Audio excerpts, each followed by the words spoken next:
How you cultivate determines your results. Everyone dies, but not everyone dies the same way.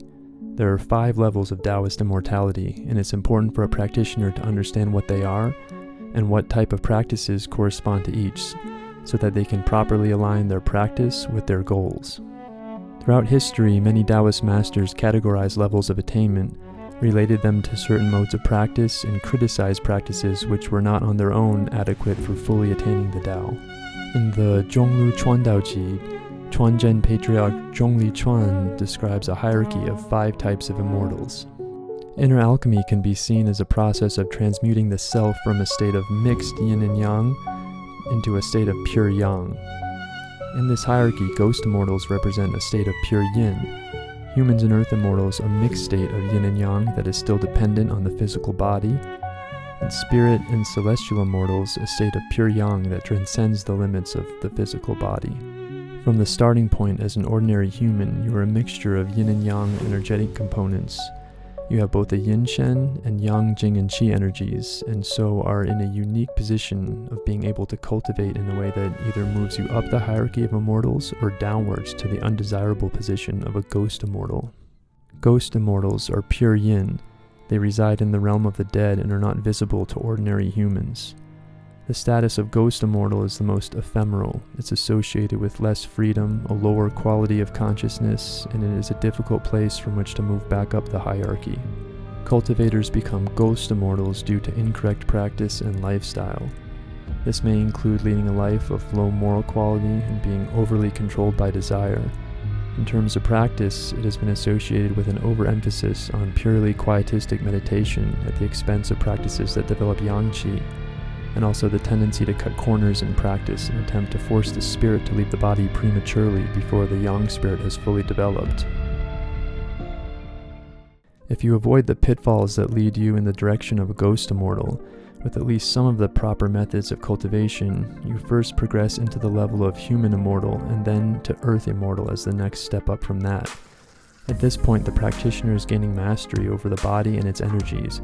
The practice is heavily focused on post-heaven qi. This is what is often referred to today as qi gong or neidan.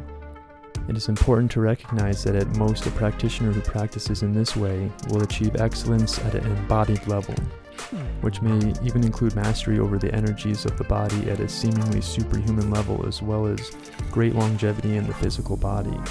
Although this practitioner still does not transcend the body and would need to reincarnate to continue their cultivation.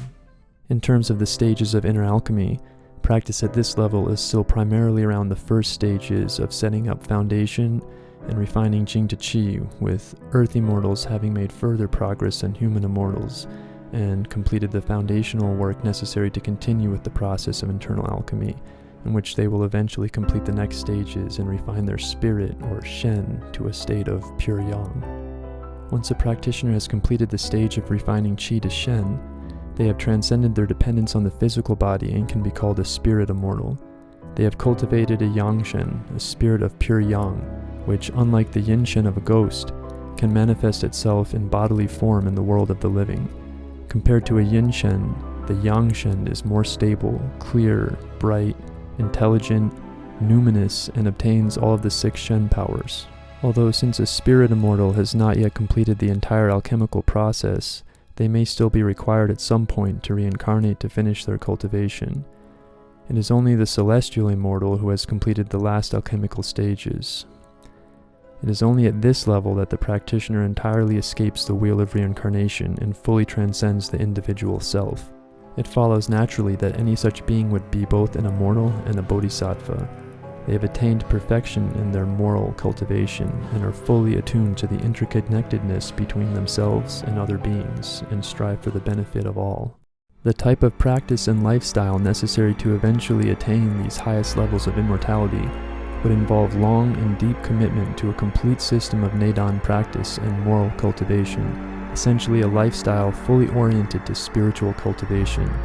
Neidan, or inner alchemy practice, is a specific type of meditation practice that utilizes both active methods, or doing, as well as non-doing, also called wu wei, with the latter becoming more and more important in the higher levels of practice. It is only when a practitioner can completely abandon the senses, thoughts, and any intentional doing that they can access the pre-heaven state of existence, or in other words, non-duality. In short, this is what differentiates Qigong practice from true neidan practice.